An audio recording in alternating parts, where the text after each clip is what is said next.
కాంగ్రెస్ పార్టీని ఆశీర్వదించి రాబోయే ఎన్నికల్లో 30,000 మెజార్టీతోని జూబ్లీహిల్స్ గడ్డ మీద కాంగ్రెస్ జెండా ఎగరేయబోతున్నారని చెప్పి నాకు సంపూర్ణమైన విశ్వాసం నమ్మకం కలిగింది. మిత్రులారా, ఇవాళ బీఆర్ఎస్ నాయకులు ఒక మాట అంటున్నారు.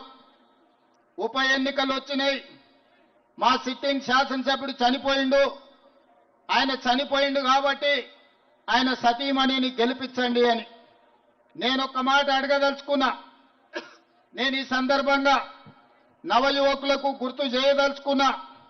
2007 సంవత్సరం ఈ ప్రాంతానికి, ఈ ప్రాంతమంతా జూబ్లీహిల్స్, కుకట్పల్లి, కుత్బుల్లాపూర్, శేర్లింగంపల్లి, ఖైరతాబాద్ ఇవన్నీ నియోజకవర్గాలు ఒకే ఒక్క నియోజకవర్గంగా ఉండే అది ఖైరతాబాద్ నియోజకవర్గం. ఆ ఖైరతాబాద్ నియోజకవర్గానికి ఆనాడు కీర్తిశేషులు పి జనార్దన్ రెడ్డి గారు నాయకత్వం వహించి ఆనాడు జంట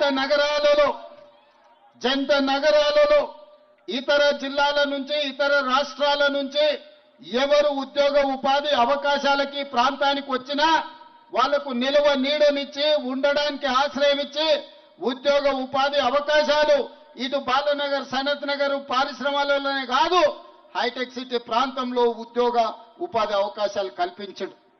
ఆనాడు హైదరాబాద్ నగరాలలో ఈనాడు చెప్తున్న బస్తీలు ఏవైతే ఉన్నాయో ఈ బస్తీలలో తాగడానికి నీళ్లు లేక వారం రోజులకు ఒక్కసారి ఆనాడు నీళ్లు వచ్చేది.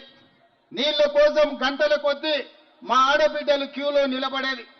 ఆనాడు ఈ ఆడబిడ్డల కోసం 2003, 2004 సంవత్సరంలో ఎండాకాలం వచ్చిందంటే పెద్దలు పి జనార్దన్ రెడ్డి గారు సచివాలయం ముందర వేలాది మంది ఆడబిడ్డలతోని కుండల ప్రదర్శన చేసి ఆనాటి ముఖ్యమంత్రి చంద్రబాబు నాయుడు గారి మీద ఒత్తిడి తీసుకొచ్చి ఈ నగరానికి కృష్ణానది జలాలను తాగడానికి తీసుకొచ్చి బస్తీలలో పేదల దాహార్తిని తీర్చండు.